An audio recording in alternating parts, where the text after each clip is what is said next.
बस बस बस यही समझ लीजिए कि लोग दिशा मैदान निकले हाँ, तो अपना सफाई कर लें, बस इतना पानी इसमें इतना आएगा। पानी आता है। और ये आज की बात नहीं है, हाँ, ये लगभग दसियों वर्ष से इसे चल रहा है। तो मैं हूं संजय कुमार और आप देख रहे हैं जय किसान आंदोलन। और आज तारीख है 1 जुलाई 2025। धान लगाने का रोपाई का समय 15 जून से स्टार्ट हो जाता है और जून में ही धान की अगर रोपाई हो जाएगी तो किसानों की फसल की पैदावार सही हो जाएगी। हम अमेठी ज़िले की गौरीगंज तहसील के जामो ब्लॉक के राजापुर गांव में खड़े हैं, राजा मऊ गांव में खड़े हैं। और यहाँ से देखें ये एक नहर निकलती है और ये नहर इसलिए बनाई गई थी कि किसानों को पानी मिलेगा और उनकी फसलें होंगी। और नहर में पानी आने का जो सरकारी रोस्टर है इस नहर का वो 26 जून है और जून पूरा पास हो गया। आज पहली जुलाई है और पहली जुलाई में आप देख सकते हैं कि भाई साहब ये बताइए कि ये इस रजबहा, अपना नाम बताइए आप पहले। जी मेरा नाम गोवर्धन सिंह है। घर आपका राजा मऊ है। राजा मऊ है। जी। तो ये नहर है, तो इसमें पानी कब आता है? बड़ी मुशक्कत के बाद कभी कभी जब जी लोग दौड़ा फोड़ा करते हैं तो 1-2 ट्यूबवेल का पानी आ जाता है, उसके बाद 1-2 ट्यूबवेल का पानी आ जाता है। ये आज की बात नहीं है। मतलब आदमी अगर लोटा में पानी लेके जाता है तो उससे बचत हो जाए बस बस बस बस यही समझ लीजिए कि लोग दिशा मैदान निकले हाँ, तो अपना सफाई कर लें, बस इतना पानी इतना पानी आता है। और ये आज की बात नहीं है। हाँ, ये लगभग दसियों वर्ष से इसे चल रहा है। तो इस माइनर का क्या नाम है? रिछौरा राजबहार लोग बताते हैं। ये रिछौरा राजबहा है। और कौन कौन सा गांव ये पोषित करता है? हमें लगभग 22 से 25 ग्राम सफल लगती है। आप बता दें, कुछ गांव बता दें। जैसे आप मान लीजिए अहोरी से निकलती है तो अहोरी से पड़ता है आपका बसंतपुर है, महाराजपुर है, जनापुर है, कपासी है, राजा मऊ है, भवानीगढ़ है, घाटमपुर ग्राम सभा है। ये जामो तक होकर जाती है दनपुर कटारी तक, जोरावरपुर। अच्छा जी, लगभग 20 किलोमीटर का दायरा है इसका। हाँ ये मान लीजिए 20 किलोमीटर का लगभग 20 किलोमीटर का इस नहर का दायरा है। आपका नाम दादाजी? इंद्रदेव सिंह। इंद्रदेव सिंह जी। ये नहर में पानी आपको कब मिलता है?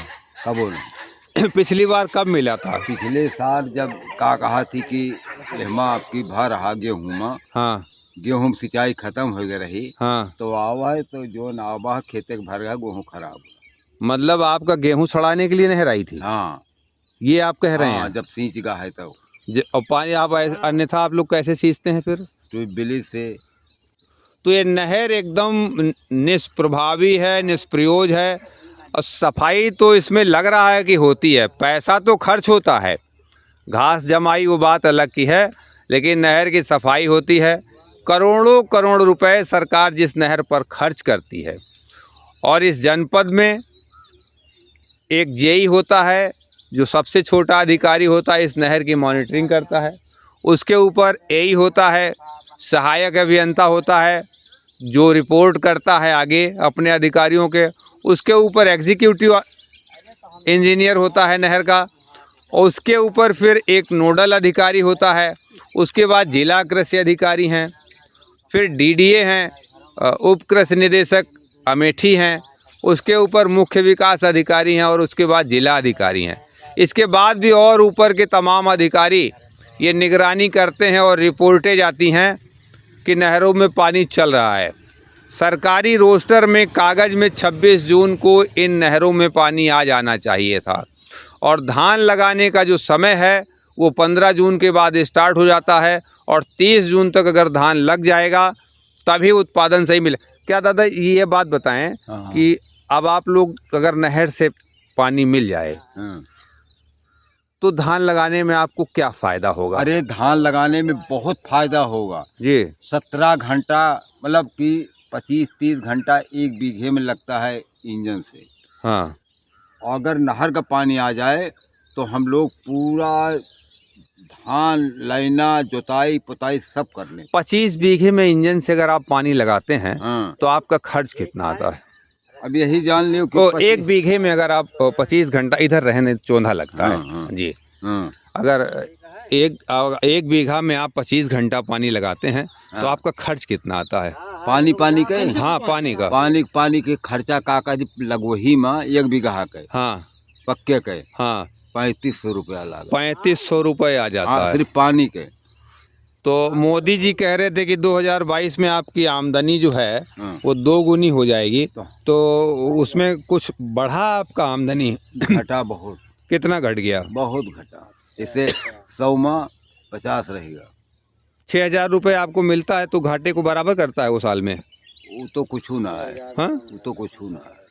वो कुछ नहीं है। हाँ, तो आमदनी आधी हो गई, पानी आपका आता नहीं है। हाँ, आधी आमदनी। तो जिलाधिकारी अमेठी, देखें आप, मुख्य विकास अधिकारी अमेठी। और साथियों, किसान की दुर्दशा ये है, और ये उत्तर प्रदेश योगी बाबा जो बुलडोज़र राज चल रहा है, इन बुलडोज़रों के साथ अगर किसानों की भी सुध सरकार को हो जाए तो शायद किसान की कुछ स्थिति सुधर हो जाए। उसको जो धान लगाने में और गेहूं बोने में जो पानी का अनावश्यक पैसा खर्च करना पड़ता है, 3500 रुपये एक बार में अगर लगता है तो कम से कम 4 बार 5 बार धान में सिंचाई करनी पड़ेगी। तो क्या 1 बीघे में, आप एक बात बताएं कि 1 बीघे में कितना धान होगा? 1 बीघे में पक्का में करीबन, अपने यहाँ बहुत मेहनत करेंगे हाँ, तो 12 कुंटल। 12 कुंटल धान तो लगभग 24,000 का हुआ। हाँ, हाँ, अगल बगल 24-25 हज़ार का आपका धान बिकेगा। हाँ। और 3500 रुपये आपने पहली सिंचाई में, पानी के पहली सिंचाई में ट्रैक्टर का कितना दिया? और ट्रैक्टर की जुताई, अरे अब तुम सबके खर्चा बता दी। हाँ, 7500 रुपये। 75 रुपये लगाने में लगेगा। हाँ। और बाद में सिंचाई भी तो करेंगे। हाँ, और खाद भी डालेंगे। अरे बहुत कुछ पड़ा था। खाद, तो कुल दवाई, कितना खर्चा हो गया आपका? 10,000। 10,000 12,000 रुपये किसान खर्च करेगा या 15 लाख जी। हाँ, 15 लग जाए, बिल्कुल लग जाएगा, क्योंकि अगर 4 बार आप सिंचाई करेंगे तो कुछ 15। खरपतवार नियंत्रण भी होगा, कुछ कीड़े मकोड़े लगेंगे, कुछ 15,000 निराई रुपये करेंगे, कुछ मजदूरी लगेगी, उसके बाद भी कटाई में भी आपका खर्च कटाई में मिलाए भी 25,000 लाख जी। सब कटाई पिटाई जो पिटौबे हाँ। 25,000 बैठ जाए। और धान होगा आपका 24,000 का, तो फायदा क्या पाओगे? 1,000 घट गया। माइनस महान हम सब। मतलब अगर किसान को आमदनी नहीं होगी और बराबर घाटा होगा तो वो ज़मीन को बेच देगा। और सरकार की नीति यही है कि किसान अपनी ज़मीन को बेच दे। ये जो कानून आए थे, 3 काले कानून, जिसके खिलाफ तमाम किसानों ने देश भर में आंदोलन किया, सरकार को वापस, सरकार यही चाहती है शायद कि किसान को फ़ायदा ना हो, और जब तक खेती में घाटा नहीं होगा तब तक वो खेती से बेदखल नहीं होगा। तो ये एक सुनियोजित नीति है किसान को खेती से बेदखल करने की, और इसीलिए उसकी आमदनी के बारे में किसान नहीं सोचती है, और उसको दी जाने वाली सुविधाएं सिर्फ कागज़ों पर हैं। धन्यवाद।